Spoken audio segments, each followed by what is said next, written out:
there, it is Kirsty here. I want to say reporting live. I'm reporting live from Captain's Rest in Strahan. It is a beautiful Airbnb property, and I am here having a couple of days with my kids after school holidays because it has been crazy. And I've been having the same conversation over and over again with buyers who are looking at land at the moment. And my general philosophy is if I'm having the same conversation over and over again, I want to actually put it down on a video so that I can point people to it. And I'm going to make this video part of our first home builder's guide. Because ultimately at the moment, the time when I'm recording this is right after the federal grants have been released and there's a lot of extra money out there for people building. So I kind of want to put down my thoughts about that first stage. You find your block of land and what do you need to do? Well, first of all, I want you to read this entire guide. There's 5 stages to it. It goes right through from should you build right through until what do we need to actually get you the final payments on your build. So it's incredibly important that you read that first up. Secondly, what I want you to think about is you got to start with the land usually, right? But there is absolutely no fun getting you a block of land if we can't build on it. So people are in different stages when they're looking at land. Sometimes people say, we don't want to build right now, we just want to get the land. My general reply to them is always, okay, you don't want to build on it at the moment, but I still want you talking to builders. I still want you to consult a solicitor or conveyancer before you sign anything.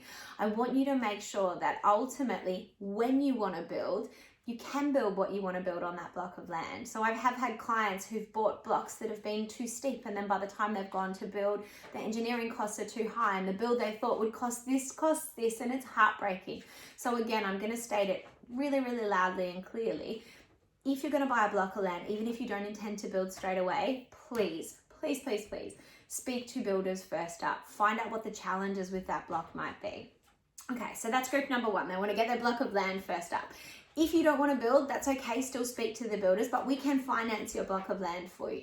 Usually the bare minimum amount of deposit that you need to buy a block of land without doing the build at the same time is usually 10% plus costs. A really rough estimate for that is 15%. So it's better if you can have 20% plus costs, 25%-ish, roundabout, because then you don't pay any lender's mortgage insurance. But ultimately, most of the lenders will look at 10% plus costs. But again, I really want to state to you, don't buy a block of land without investigating what it's going to cost and what the challenges are for that block to be able to build on it. I've got some challenges in the background at the moment in that my 9-year-old is desperately trying to grab something from on screen while I'm talking to her. Do you need this? All right, perfect. Okay, so if you do want to build, however, then it's really, really important to note that sometimes you have to sign a contract for your block of land and you will have a standard finance time period in which to get everything sorted out. Now, standard finance time period is about 21 days. If you're not pre-approved, please don't sign anything shorter than 21 days. But then basically you've got to make a decision. Do we go for approval on the land and pre-approval to build? Which then means that if for some reason when you get your building contract it doesn't line up, it doesn't value up, etc., that you've got like basically only the protection of a pre-approval. Or do you try and get your builder to rush everything through so that we've got enough to get a valuation at that time? So the valuation is everything on stage 4 of this home builder's guide. Now, ultimately, I can do it one of both ways. I can get you approval for the land with pre-approval to build, and if there's any first home buyer or grant incentives, they can come through at that stage. Or I can get you approval for everything if I've got everything in stage 4. So if I've got a quote, specifications, plans, they don't need to be council approved. I love to do it that way if I can, because then the risk to you is less, but also you will have had to have paid some upfront cost to your builder to get to that stage. So there's risk in both ways that you do it, but ultimately, usually I want to be coming through with a pre-approval or a full approval for the whole shebang. I like to say to people all the time, I like to get you approved for all or nothing, not just the land, because having a block of land only is no fun. Absolutely no fun to just have a block of land unless you're desperate to camp on it.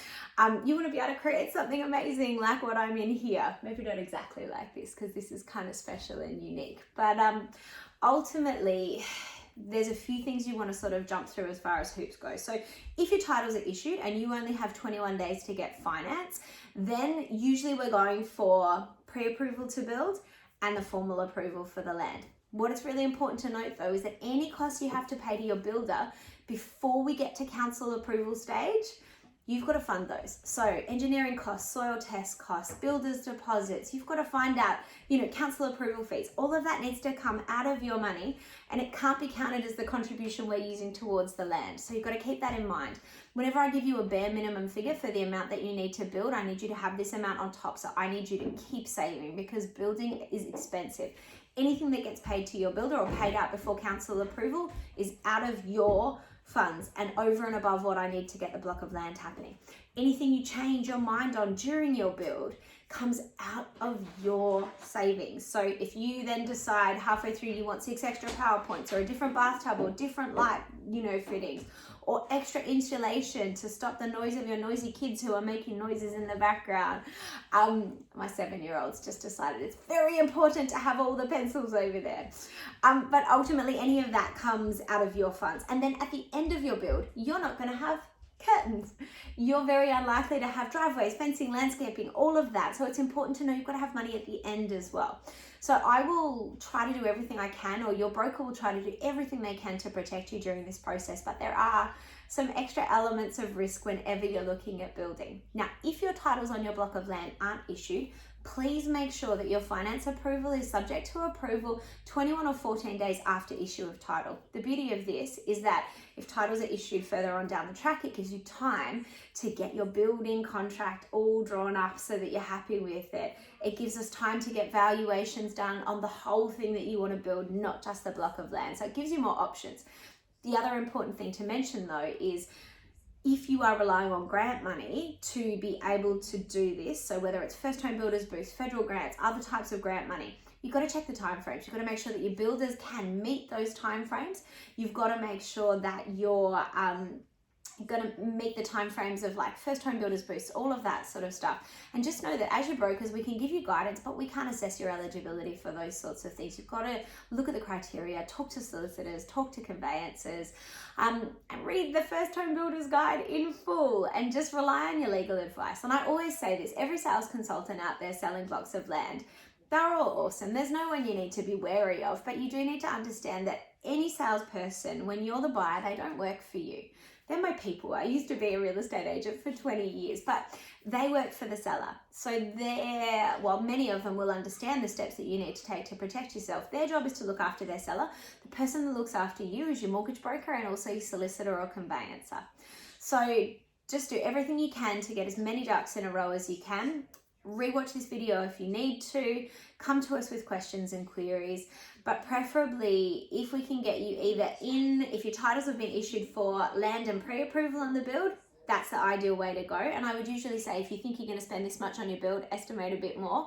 Always better to get you pre-approved for a bit more and then pull it back. Or if you've got time before titles have issued, magnificent. Make sure your finance is subject to finance after the titles have been issued, and then let's get everything going with your builder so that we can get all the ducks in a row. All right, hopefully this has been helpful for all the many people looking at building at the moment. I'm going to call into Yonder of Captain's Rest and ask one of my assistants to come and turn off my video in just a moment. Just know that building is stressful and it's exciting, but there's tons of moving parts to it, and it's a lot. So just take the time, make the steps through the First Home Builders Guide that we've got, and just be as ready as you possibly can. Looks like my assistants are too busy playing, so I shall turn off the video myself, but yell out if you have any questions or queries.